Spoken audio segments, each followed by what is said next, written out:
ఆ గాంధీని, మీరు ముద్దుగా పిలిచే గాంధీ తాతని.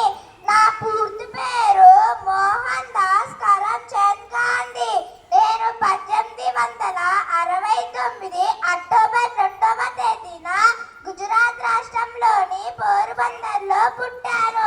మా తండ్రి గారి పేరు కరమ్చంద్ గాంధీ, తల్లి పేరు పుత్లీబాయ్. నేను రాజకోట్లో ప్రాథమిక విద్య, భావనగర్లో ఉన్నత విద్య అభ్యసించి బారిస్టర్ చదవడానికి